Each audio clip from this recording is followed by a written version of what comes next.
Alrighty, guys. Oh my goodness, I forgot what year this thing is. Don't really matter. Parts here. Now let me show y'all what's going on. You see that? Now let me try to do this so y'all can see both. Door lock's not working. Let's go right here. All right. You can hear. Look at that. You don't see this going up or down. That's because it's broke. Now over here. That's how it's supposed to look. Well, ladies and gentlemen, we got a problem. All right.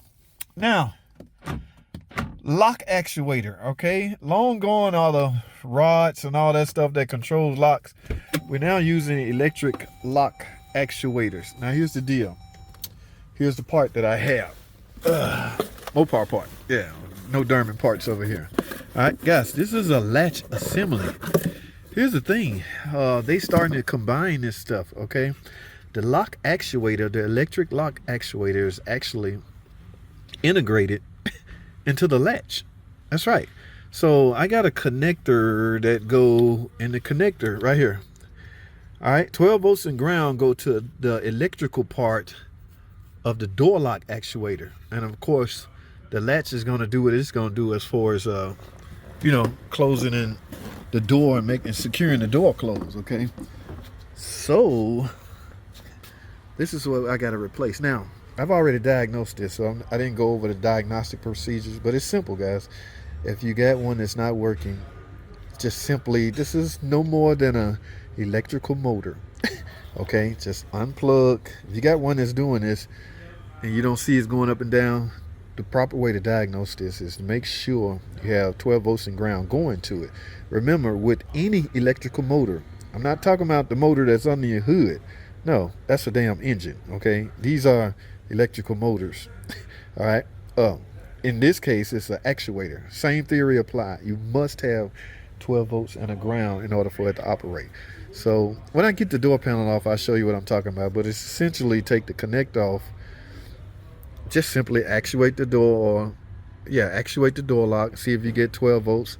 Do the other side and see if you get ground. If you're getting 12 volts and a ground and your actuator is not working, you just simply have an internally open actuator, which will require replacement. All right, it don't get no simpler than that. All right, now how to replace this? Remember, the door panel got to come off and we got to dig in here and do our thing. All right, guys, I got work to do, man. Like I say, these are not tutorial videos. I'm just discussing what I'm doing. But when I get this door panel off, I'll show you what I'm talking about. But we're going to fix this lock. All right, customer want to be able to lock a damn door. She don't want no thief. It's weird because, let me see, will the alarm even activate? Let's do some experimentation. I'm going to turn the key on. And I'm going to let the window down. What I want to know is, if I lock this door, just say I'm exiting. Remember, every time you lock the door, you automatically turn on the alarm. So let's close this. Now, we're going to lock the door. It's locked. See that light blinking? That means the alarm is activating. When it stops blinking, that means the alarm is activated. Now, I want to know if a thief just happened to walk by and see this knob up. Hey, they left their door unlocked. I can steal something. I wonder if the alarm will go off. Am I done? Yes, the alarm is activated now. So remember, the car don't know that this is unlocked. It's not monitoring it that way. All right, it just monitor if the latch gets an open signal, that's when the alarm goes off. Okay, I'm a thief. Hey, there's some valuables in there. I see money right there. Remember, the window is up though. We experimented. The window is up. I don't got to break the window. I can just open the door and get in and get it. What I want to know is will the alarm still go off? Let's see. Oh, you know what? I got the key in my pocket, so that's not going to work. I got to get the key out of the vicinity. So let's do that again. Now I have the key in another location. Let me see. Wait that till that stop. Come on. So, still blinking. All right, there you go. All right, so the red LED light stopped blinking. That means the alarm is actuated.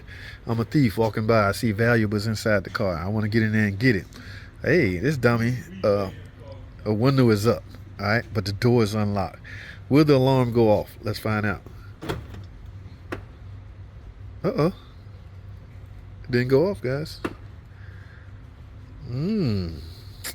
So, does it have to show? I don't know. Let's try. So I got it locked. Let's try this again. Maybe it is looking at the latch to see, or the lock actuator.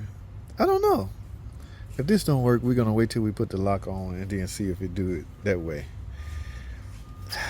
All right.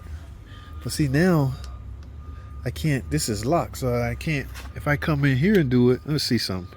All right. Well, there goes that experimentation.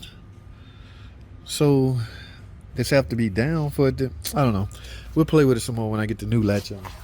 All right. In the meantime, let's get this damn door pan off. Get this latch on. Let's get it. Alrighty, guys. This is quite a bit to dissect. There's no way in the hell I would have been able to do a tutorial on this. Even though there were steps to getting it out, it takes somebody like Uncle Mark to pull that off. Now, remember I told y'all next time I fire the camera up, this is the connector I was speaking about. Okay, if you want to make sure. Now, a lot of people go off assumption and they start guessing. I don't condone guessing. My decision came off experience. Yeah, so, but to do it right, you're supposed to put your test light. If I had to guess, the purple one is ground and the orange or the brown one is positive. Put your test light on the positive one, actuate the, see, I got the switch right here. And if you're getting 12 volts and the other side is also ground, then you know the actuator is internally shorted. In fact, well, I can't because I got too much unplugged. I was going to just plug the new one in and show you that's what the problem was. I guess I can. Well, we'll do it later, guys. Let me transfer the old part. Let me transfer the new part. Let me get rid of the old part and put this on. And I got to get this thing back together, but I'll show y'all. We're going to verify that it's fixed after I'm done. How's that? Okay. We're going to actuate the locks. It's pretty neat, man. Mechanicals. It's all about connection. This is the door lock. This is the physical actuator lock that goes, see, it goes right in here. So you got to take that out, take all this stuff. If you're a body guy, you know what I'm talking about. Again, I can't explain it because I'm not good with tutorials. All right, but I got work to do, guys. Y'all stay tuned.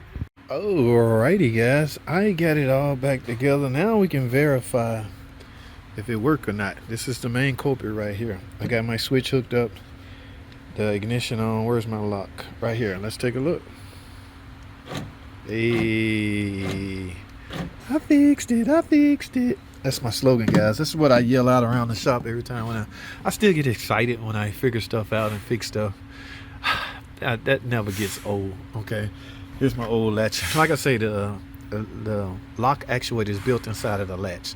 Unfortunately, you will have to replace the latch. You got to be cut out for this, guys. It's not just some cousin Pookie off the street can just take your door panel apart. They got all kinds of, I mean, if you can put a puzzle together, you can figure it out. But it's just, I'm working on a customer car on a time constraint, trying to get a good time so I can get paid a decent pay. Yes, I diagnosed it right, but I also, your job is not done until you make the repair. One more time. I just love this. Right. Uh-oh. Let me bolt this damn regulator back up. Where is it? Ah, so lovely. Ah, that is the sound of ching ching. All right, guys. I'm not nowhere near dare going to try to film the rest of this, so I'm going to put all this back together and I'm done. That's the last you're going to see of me on this video.